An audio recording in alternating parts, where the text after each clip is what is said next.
to Heart, Soul, Mind, the regular weekly Bible study of St. Paul Lutheran Church in this winter-spring season of 2021 as we continue to study the Bible's big stories. In this session, we take up the telling of our fifth big story, the story of the exile of biblical Israel from its lands and the restoration of Israel following the exile. This is a story that can be confirmed by external sources from other cultures around biblical Israel to a greater extent than any of the other stories that we have seen so far. We're aided in this particularly by both Egyptian records and by the extensive Babylonian chronicles, which are a treasure trove of history throughout this period from the perspective of the Babylonian kings. What I would like to do in this video initially is just to outline the basic historical framework of the exile and restoration as we can reconstruct it, and then to talk a little bit at the end about how the telling of this appears in Israel's scriptures in our Old Testament, particularly in the books of 2 Kings, Ezra and Nehemiah, and in the prophets Jeremiah and Ezekiel. As we are familiar from our story of kingdom and prophets, the great kingdom of David, which was also that of his son Solomon, was divided into two kingdoms, Israel in the north and Judah in the south, in the year 922 BCE, when Solomon's son Rehoboam took the throne in the south, and an Ephraimite or northern military leader with a substantial following, Jeroboam, seceded from the southern kingdom and created the northern kingdom of Israel. The story of these two kingdoms at their ends are in many ways more the story of international politics, power politics across the Middle East, than they are the story of what happens within each of these kingdoms. Of course, as we read the scriptures that come from within these kingdoms and their successors, what's going on within them is of primary importance. And yet even there, we can see how often the foreign actors end up playing a role in this story. And who are those foreign actors? Well, as we know from throughout biblical history, they come from the two ends of what's known as the Fertile Crescent. That is the eastern end, which rises up along the Tigris and Euphrates rivers, and then crests up in the area of Syria and Asia Minor, comes down through Canaan, biblical Israel's land, and ends in Egypt in northeast Africa. It is, in fact, Egypt and the Mesopotamian kingdoms, Assyria, Babylonia, and Persia, even farther to the east, who are the major powers within which Israel and Judah find themselves caught and find themselves carving out their existence. And indeed, the end of their existence comes about primarily because of what's going on with these major power players of the ancient Near East. In the 8th century BCE, Israel, the northern kingdom, has existed for about 2 centuries in its own right. There never was a dynasty that successfully established itself as a lasting dynasty that went on for more than 2 or 3 generations. There was regular infighting, there were military leaders and challenges from other quarters to the throne of Israel. And so it changed hands regularly throughout that time. And in the middle of the 8th century BCE, over in Assyria, a king arises by the name of Tiglath-Pileser III, TP3 we could call him, and he has a long and illustrious reign from an Assyrian standpoint, conquers many territories, expands the political influence of Assyria well across the ancient Near East. And his reign lasts until 727 BCE. He is succeeded by Shalmaneser V, who reigns for only 5 years, from 727 to 722, but significantly for Israel, it is Shalmaneser who lays siege to Samaria and destroys the city and exiles the people of Samaria, the capital of Israel, and much of the land off to Assyria. Not only so, but Shalmaneser's successor, Sargon II, brings in quite a few people from other lands that have been conquered and resettles them in the lands of Israel. This was Assyrian resettlement policy, in which whole populations were moved around so that they would not have their ancestral memories and ties as a foundation for any kind of revolt against Assyria, but they were made to feel homeless and stateless, dependent entirely on the Assyrian nation for their well-being in order to, so to speak, keep them in line. So Samaria falls in 722 BCE. Well, what happens in the south in Judah? By the time we get to the end of the 7th century BCE, now almost a century and a half later, Judah has been around for 3 centuries and a little bit. They have had the consistent line of the Davidic dynasty almost entirely consistently from beginning to end.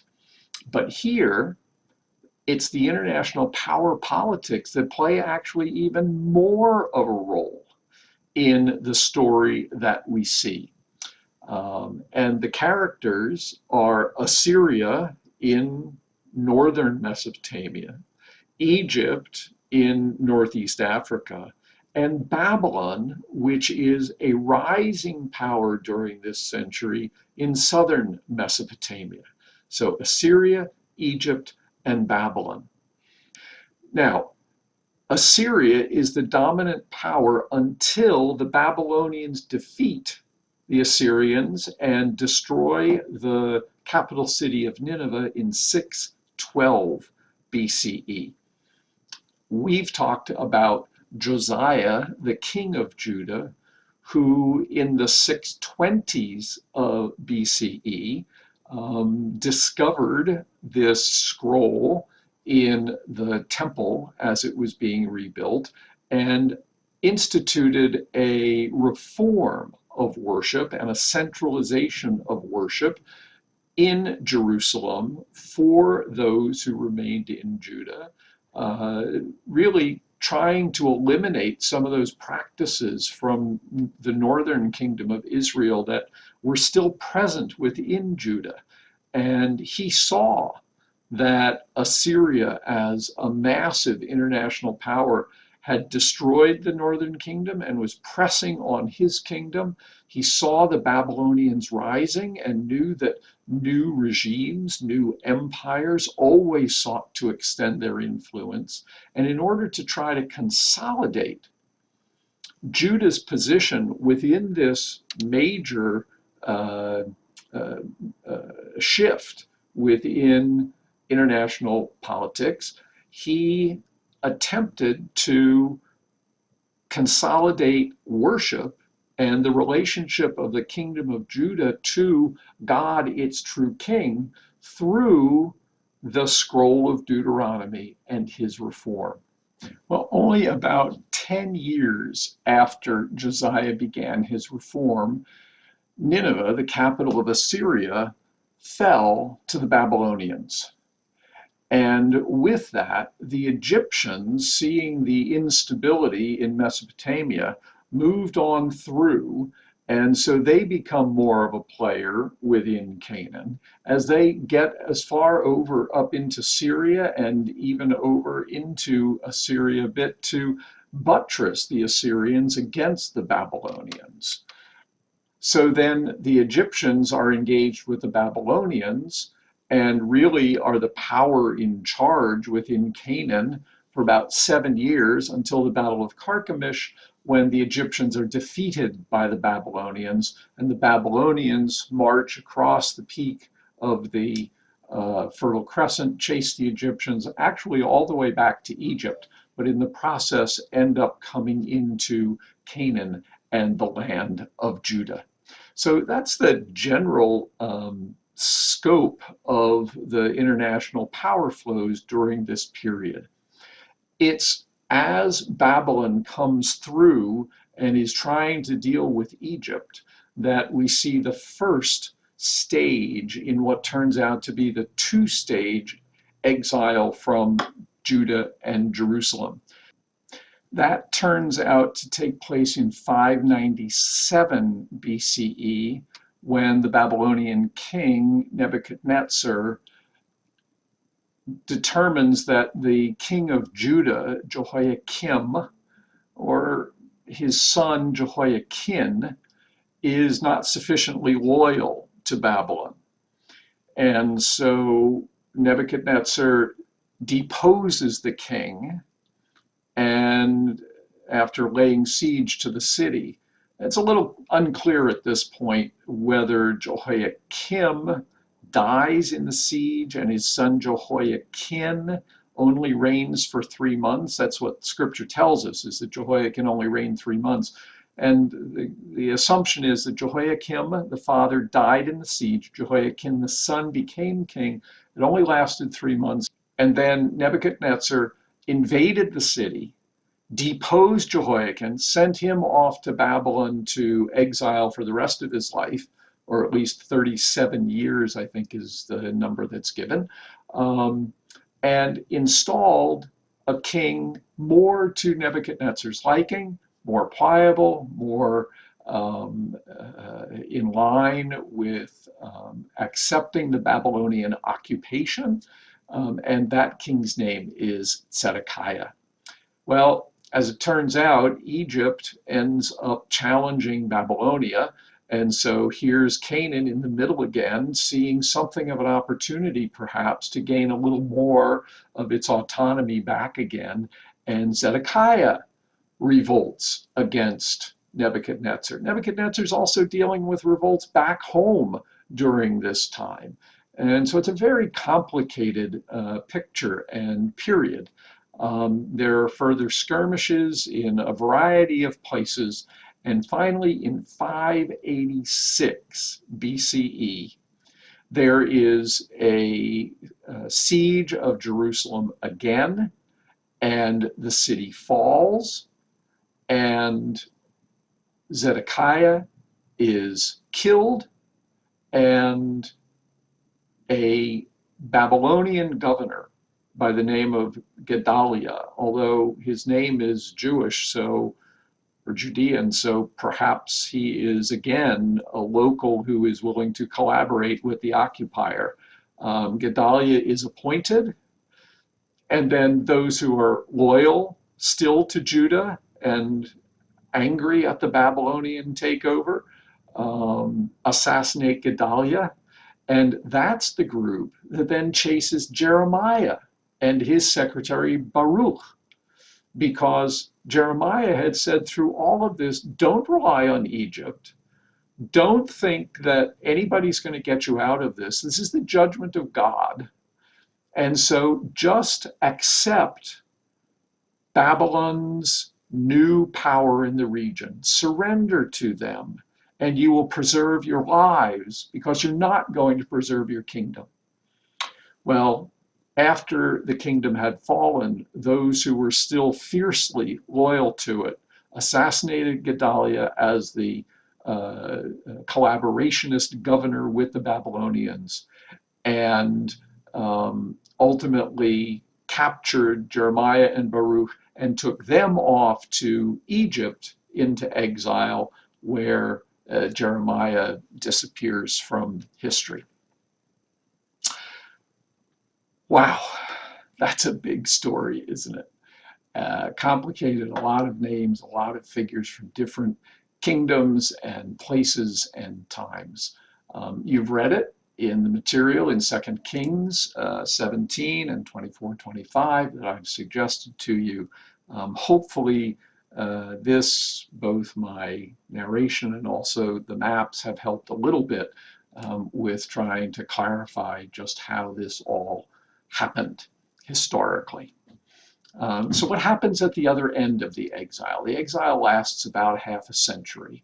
And partway through it, near the end of that half century, in 539 BCE, the Babylonian kingdom is defeated, and Babylon falls to Cyrus the Persian. And Cyrus had a very different policy about dealing with his far-flung empire. He tended to prefer that the locals have local jurisdiction, that there would be individuals from the local community who knew the history, who knew the people, who knew the traditions, and who would create the strong fabric of society that was familiar to them in that place, as long as they paid tribute to Persia. So as part of this policy, Cyrus issued an edict that is right there in the first 4 verses of the book of Ezra. And that edict, as you've seen in Ezra 1, declares that the people from Judah, Jerusalem, should go back to their home with the things that had been plundered from their temple and reestablish themselves. And Sheshbazzar is sent as the governor under whom they should rebuild their lives there.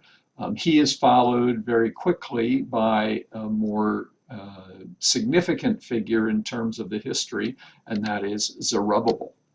It's under Sheshbazzar, though, that the temple foundations are laid very quickly after the return. But then after just a few years, there's opposition from those who had been living in the land the whole time and were afraid that this restored temple of the old timers coming back from their exile might be a threat to their own autonomy, their own way of life and worship. And so there's conflict. The building on the temple is stopped. And then in the year 520, the building of the temple is resumed, now under Zerubbabel, and with the strong advocacy of the prophets Haggai and Zechariah. For those who have studied the prophets in our Heart, Soul, Mind class, you might remember that Haggai is entirely devoted to the topic of rallying the nation in order to rebuild the temple. And Zechariah 1-8 is right along in line with Haggai in that. So the temple ends up getting rebuilt, and then another several generations later, in the middle of the 5th century now, the year 458 probably, another king, Darius, lifts up a Jewish scribe dedicated to the study of the law, but also of priestly descent, who can trace his line all the way back to Aaron, the brother of Moses. And this figure, Ezra, is given charge of going back in order to reestablish the religious dimension of the community, to carry the book that has been created in exile, what we now know probably as the Torah, to take it back and to renew the covenant of the people with God, to reestablish the worship of the God of heaven and earth, the God of Israel within this temple. Shortly after Ezra goes back, Nehemiah is sent to join him. Nehemiah, now the governor, who is charged with rebuilding the walls of Jerusalem. And as we see in Nehemiah, there comes the great day when the wall has been built, when Ezra stands up in the plaza in front of the water gate, reads out the Torah, and the people take on the covenant that God has expressed in that book of the law, what we now know as the Torah. So these are the multiple sequential steps in which both exile to Babylon and then restoration from Babylon take place. As I've said, we have somewhat conflicting dynamics in trying to understand this telling of the story, because on the one hand, we have these great Babylonian chronicles and Egyptian sources that can corroborate what it is that we see in much briefer fashion in the books of biblical Israel, 2 Kings and Ezra and Nehemiah. So on the one hand, we have, in a sense, more corroboration for the events. On the other hand, we actually have less in the Bible about these events than we have about many of the other things we've already studied. Certainly less than we have about the Exodus and the wilderness wanderings, less than we have about the ancestors, less than we have about the kingdoms and prophets. And one of the fascinating things to see about this is when we take a look at that passage in Ezekiel, there's passages in Ezekiel that I'm suggesting that we look at. The passages of Ezekiel 24 and 33. What we see is that in 24, there is the anticipation that the city will be destroyed. And Ezekiel, who's sitting in exile already, he went to Babylon in exile, probably with that first group from 597 who went to Babylon. And so he's sitting there and he has word that the word of the destruction of Jerusalem will come. And then that word actually comes in Ezekiel 33. That's why I have you read those two next to each other. Ezekiel 24, Ezekiel 33. Because here's the word will come, and here, lo and behold, the word comes. What happens in between? It's fascinating.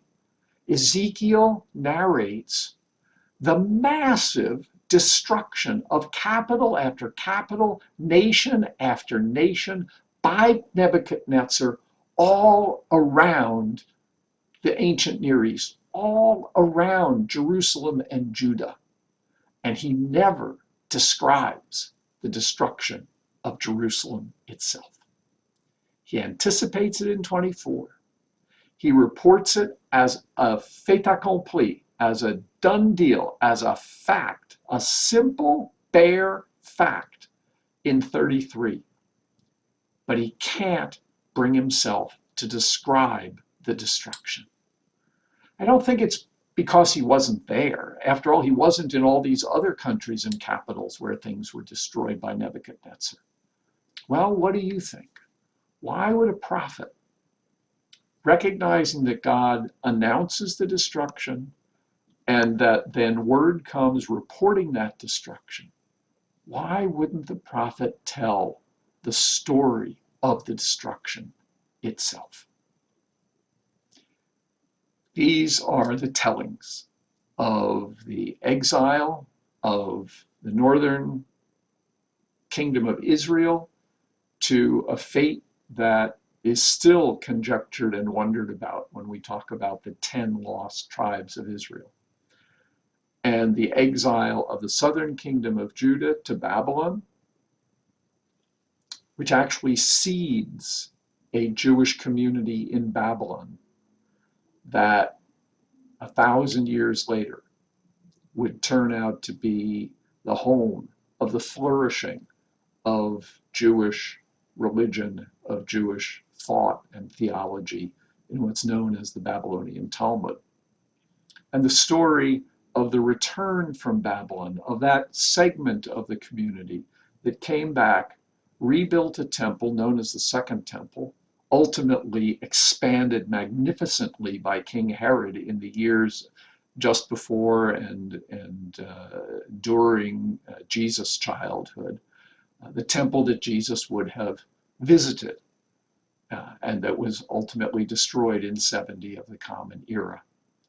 But they come back not only to build a temple, but also with a book, the book of the lifestyle, the book of the covenant, the book of the way that Israel will now live, absent kingdom, hoping for a fuller restoration, as we saw in the retelling of the Kingdom and Prophets story, but living through a restoration that focuses on temple and on Torah.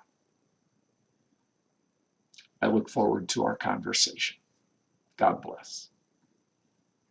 Here I am.